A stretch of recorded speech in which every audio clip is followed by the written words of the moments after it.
Winter is coming. Hey, it's Rob Brown with Rob's Vlog, and just a quick tip. Usually in September here in Maine, we'll have a few cold nights, meaning, you know, we could get down into the high 20s, maybe even the mid 20s sometimes.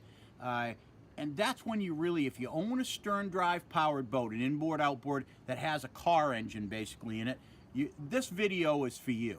And we're going to talk about draining the engine so you don't have to put it away completely for the year, because there's still a lot of great boating days left in the fall here in Maine. I'm with Chad Otis today, and we're looking at a new Merc Cruiser 4.5 in a Bryant. And Chad, what do we have here that the manufacturer has built into this engine that makes it really easy to completely drain this engine? Well, we got a single point drain, where all you have to do is open this valve up, drain all the water out of the block and the manifold, just dump out into the bilge. If you turn that open, what do you really want to be listening for? You want to be able to hear water running out of the bottom petcock.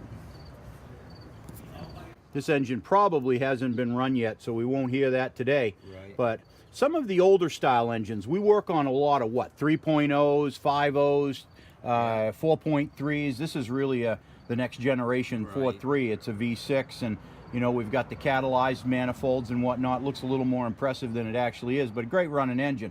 But some of the older products out there used a couple of different type of plugs, and here's the old brass style, and we still see these and see quite a lot of them. And this component where the red Loctite is on, this generally lives in the block itself, and you can see it's got a hollow point that goes right through. The petcock itself has a drain with a hole, and you really don't have to take it completely out. You just have to unseat it. One thing we noticed with this, what are we looking for on this, Chad? Say we open this up partially and nothing's coming out, and you've got water in the block. What would the next step be? You want to take it all the way out and either run a zip tie or a little pick in there, and you just want to clean it out, get the sand and stuff out, and make sure the water comes out of it, basically, because there's water in behind there. These are raw water cooled engines, and they're going to pick up salt, silt, who knows what, and sometimes it gets in behind this plug. And as Chad is recommending, you want to put a small screwdriver, small pick. You don't want to ram it, you just want to work it a little bit until you get some water flow out of these. So this is one kind of petcock we see. Another, these are what you're going to more traditionally see, maybe 2000 or so these came in, Chad, something along that line. They've got a rubber O-ring. If you get a severe overheat with your engine, sometimes these guys will melt off, but that's the least of your concerns usually at that point if it got that hot. These guys are seated in the sides of the blocks, up underneath the manifolds. They are tempered so that they will take a certain amount of temperature. But same thing goes. If you back these out, same thing, Chad? Yep. You should get water flow coming out of the hole, and if not, then you want to run just something in there lightly just to get water flowing. Yeah, so you want to make sure it comes out. Yeah. We go through at the end of the season, of course, and if there's any question whatsoever, you'd want to pull your drain hoses off your gooseneck and do manually pour some antifreeze through. With your plugs out, you pour the antifreeze through until it comes out and where you can see it pink, and then of course you continue to feed it 3 or 4 gallons on an engine this side until it comes out the exhaust. But that's like just before you're ready to put it away for the winter. Now, a couple of places say, Chad, if you don't have this single point, where are people looking for the drain plugs? Say on a conventional 4.3, where would they be looking for the plugs? Well, on a 4.3, usually you have one down in the front there's like a Y pipe. Yes. Yeah.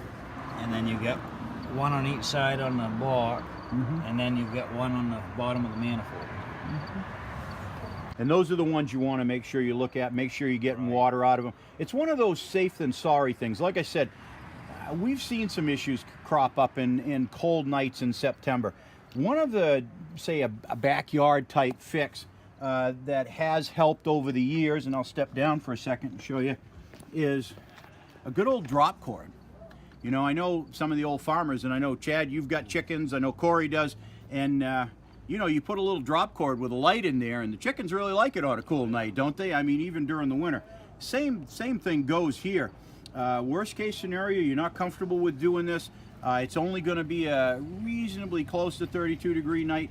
A drop cord will introduce just enough heat into the motor compartment to keep things a few degrees warmer, and you'd be surprised how cozy it could get in there. So another crazy sound, maybe putting a blanket over the top of the engine and a